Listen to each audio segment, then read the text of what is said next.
Pessoal, o terceiro passo é analisar realmente através de um Ishikawa, onde você estabelece uma relação de causa e efeito.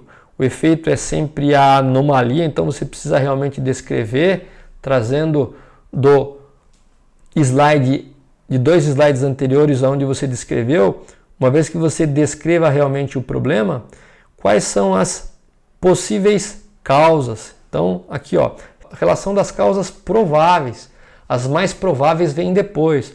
Aqui você começa a identificar através de máquina, matéria-prima, componente, material de suprimento, o método de trabalho, a medição, a mão de obra, o ambiente, o que pode ter mudado, né? O que pode ter mudado, qual foi o ponto de alteração em um desses M's que tem como efeito aquela anomalia.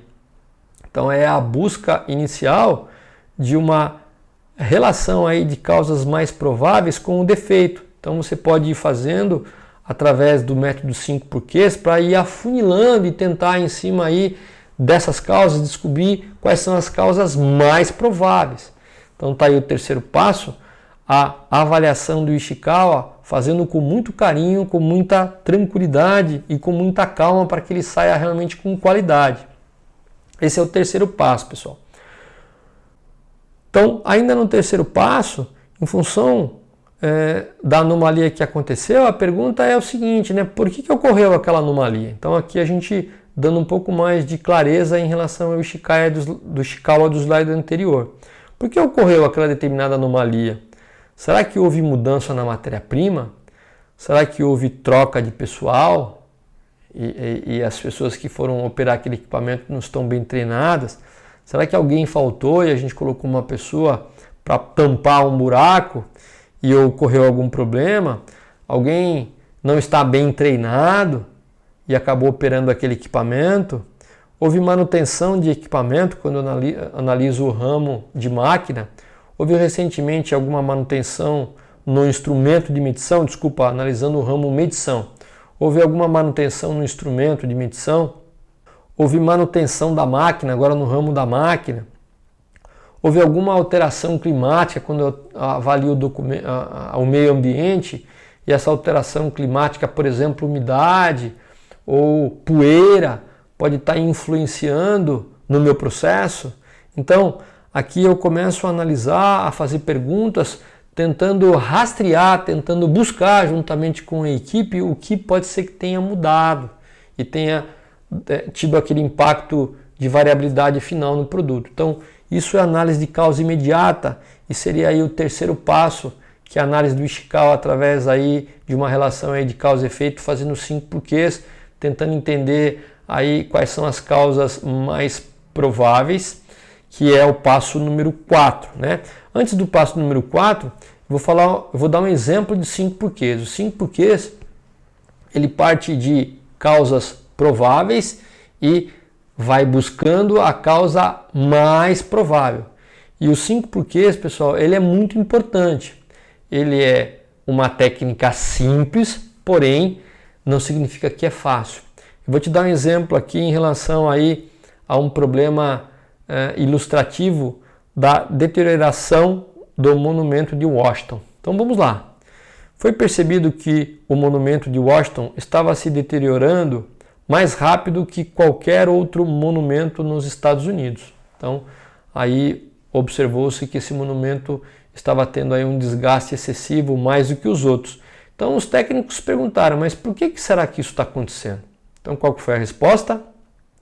Porque esse monumento ele é limpo com mais frequência em relação aos outros monumentos. Mas por que ele é limpo com mais frequência? Porque tem mais dejetos de pássaros que os outros monumentos. Mas por que tem mais dejetos de pássaros que outros monumentos?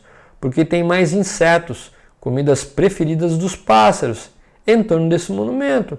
Mas por que tem mais insetos nesse tipo de monumento? Porque a lâmpada que ilumina esse monumento, ela é diferente e, portanto, ela atrai mais insetos em relação aos outros monumentos. Então, pessoal, está aqui a causa raiz do problema, ou a causa mais provável. E perceba que tudo isso é uma relação de causa e efeito. Então, pontinha é o efeito E bolinha é causa, pontinha é efeito, bolinha é causa.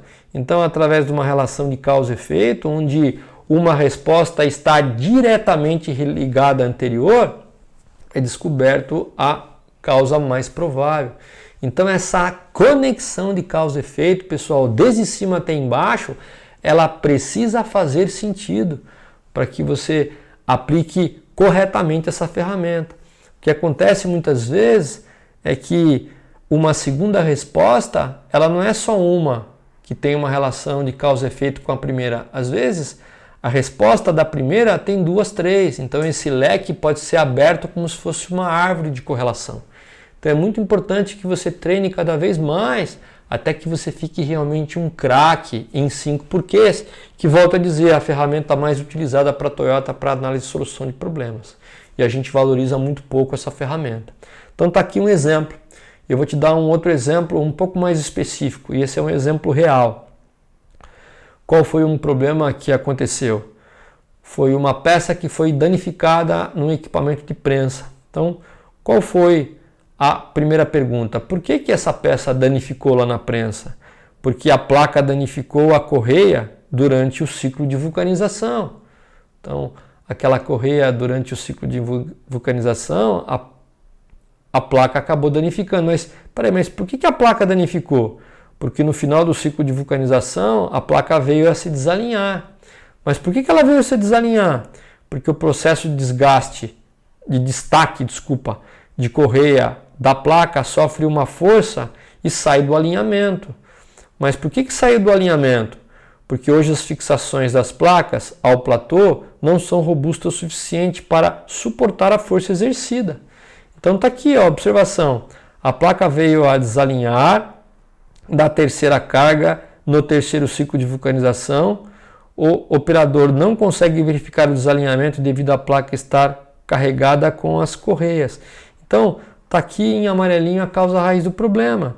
Então, qual é a ação corretiva? É fazer a análise e detectar possibilidades de melhorar a fixação das placas no platô para que possa suportar a força no momento de destaque.